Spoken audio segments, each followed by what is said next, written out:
Passou o Trump, hein? Passou o Trump com 15 dias de nomeação, Ari, olha. Kamala Harris já aparece em pesquisas na frente de Donald Trump. Ela foi nomeada candidata há apenas 15 dias e hoje participa da convenção do Partido Democrata. Vamos lá, Socorro. A convenção do Partido Democrata, que começa hoje, vai até a quinta-feira, em que ela vai aceitar oficialmente a nomeação do partido e está aí nessa ótima situação em que várias pesquisas apontam a candidata democrata à frente do candidato republicano. A gente primeiro mostra os números da pesquisa que foi divulgada ontem da ABC News com o Washington Post e o Instituto Ipsos. E a pesquisa mostra que Kamala Harris tem 49% das intenções de voto e Donald Trump 45% das intenções de voto. Essa pesquisa mostra em que a candidata democrata cresceu praticamente em todos os segmentos. Ela cresceu entre os eleitores com menos de 40 anos, entre as mulheres, entre os latinos e também entre os eleitores negros. A pesquisa foi feita com 2.336 pessoas entre 9 e 13 de agosto e a margem de erro é de 2 pontos. Uma segunda pesquisa que também foi divulgada ontem é da CBS News com o Instituto YouGov e a pesquisa traz Kamala Harris com 51% dos votos, da intenção de voto, e Donald Trump com 48%. A pesquisa foi feita com 3.258 eleitores registrados entre 14 e 16 de agosto e a margem de erro também é de 2%. Bem, como eu falei no começo, começa hoje e vai até a quinta-feira a convenção do Partido Democrata, que é uma convenção diferente, porque a Kamala Harris ela já foi nomeada candidata do partido, ela vai apenas aceitar oficialmente, é só um ato formal. Ela só vai discursar na quinta-feira, como já é a tradição, o candidato só discursa no último dia, só fala no último dia. Ela já está em Chicago, ela desembarcou ontem em Chicago, onde acontece a convenção com o marido, o Doug. E é uma convenção diferente, como eu já falei, porque ela já foi nomeada, só vai aceitar essa candidatura oficialmente. A grande expectativa desses dias de convenção são os discursos, as falas de democratas famosos e até talvez aí de celebridades. Hoje deve falar o presidente americano, Joe Biden, também deve falar a primeira-dama Joe Biden e a ex-secretária de Estado americana Hillary Clinton. Amanhã deve falar, entre outras pessoas, o casal Barack Obama, o ex-presidente Barack Obama com a ex-primeira-dama Michelle Obama. Na quarta-feira, está na lista para falar o ex-presidente americano Bill Clinton e a ex-presidente da Câmara, Nancy Pelosi, além do vice da Câmara, Tim Walz. Há também aí uma grande expectativa de que nomes como Beyoncé e até a Taylor Swift possam dar as caras, possam aparecer na convenção em Chicago. São apenas especulações, nada confirmado até agora. Amadeu. Vamos para a manchete do professor Vila, porque trata também da candidata democrata à presidência dos Estados Unidos. O professor Vila faz aí uma ponderação que ela precisa deixar para trás uma certa imagem de radicalismo para aumentar essa vantagem e vencer as eleições. Professor Vila.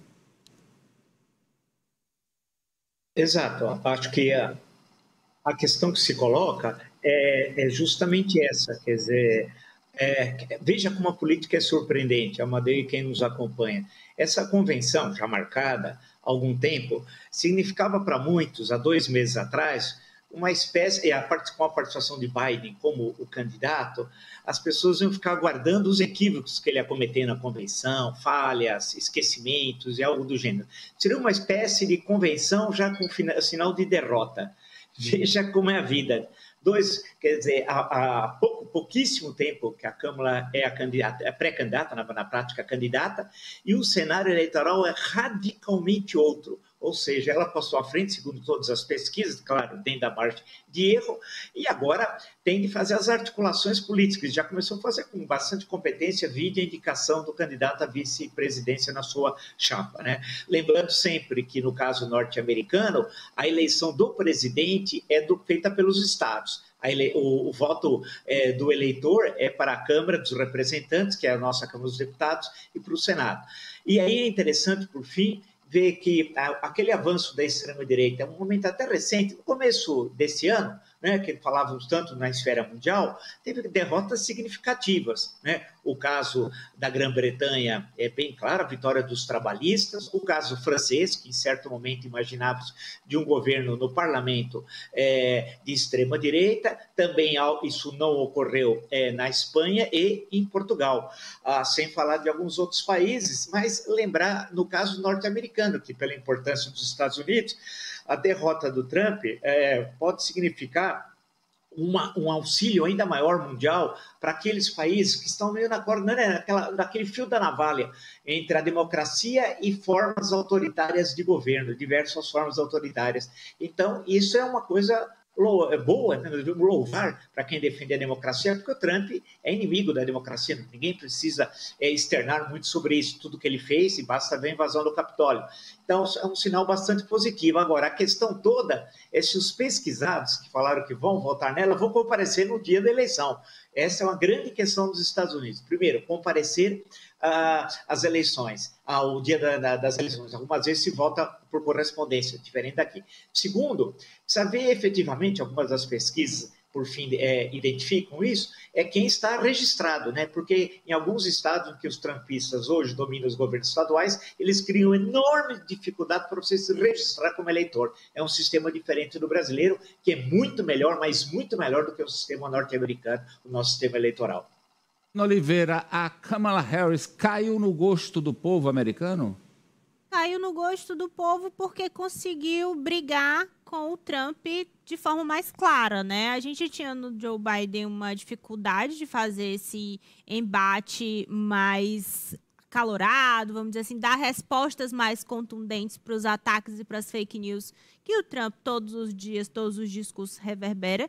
E acho que para a população, para os americanos, ficou alguém assim que tem um posicionamento mais claro, que consegue ser mais objetivo nas propostas. Então, além de ter caído no gosto, foi uma adversária à altura que Trump encontrou. Se é que dá para a gente dizer que Trump está no mesmo nível de Kamala, né? Já que a gente está falando de duas pessoas com comportamentos e índoles tão diferentes, vamos dizer assim. Eu acho que é a questão anímica que você está falando, Exato. Né? Não é a questão das ideias e conteúdo, Isso. mas animicamente ela tem uma energia comparável à do Trump. Isso, e o obrigada. Biden não tinha. Exato.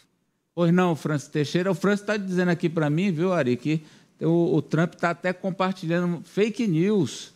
Isso, inclusive, mais um exemplo, feita por inteligência artificial, de que Taylor Swift teria anunciado voto nele, no Donald Trump, o que é mentira. A própria Socorro acabou de citar que há uma expectativa da possibilidade da Taylor Swift marcar presença junto com a Beyoncé nessa convenção do Partido Democrata para referendar a Kamala Harris, mas o fato é que o Trump ele aparentemente está preocupado, Amadeu, porque o estadunidense estava cansado dessa polarização Trump-Biden, os dois ali com aquele aspecto de políticos mais experientes, mais velhos, há toda a questão do etarismo também embutida, e a Kamala Harris surge aí como uma figura que já é vice-presidente, mas como uma mulher jovem, que sabe rebater bem o Donald Trump. Então, o Partido Democrata trabalha numa margem de 5%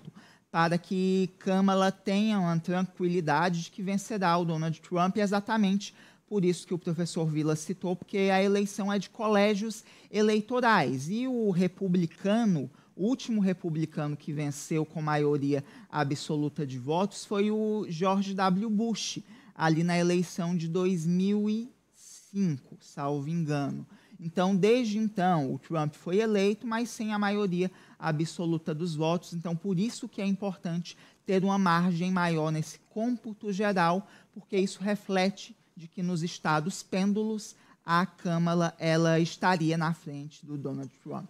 Fecha para nós, Ari. Olha, o grande desafio dela é manter esse crescimento, porque ela, a Socorro bem explicou na manchete, ela surgiu como uma novidade, de fato, muito melhor que o candidato anterior, o presidente Joe Biden, mas ela também, sobretudo no apanhado das últimas pesquisas, dos últimos dias, ela largou, explodiu e agora está numa margem de crescimento menor. Eu acho que a convenção vai dar um novo gás e no pós-convenção, a depender do discurso dela, que eu acho que vai ser muito bom, na quinta-feira ela vai dar outra disparada. Mas a eleição só é em novembro. O perigo diminuiu. Eu estou hoje mais otimista, mas ele não está completamente descartado. 5 de novembro, data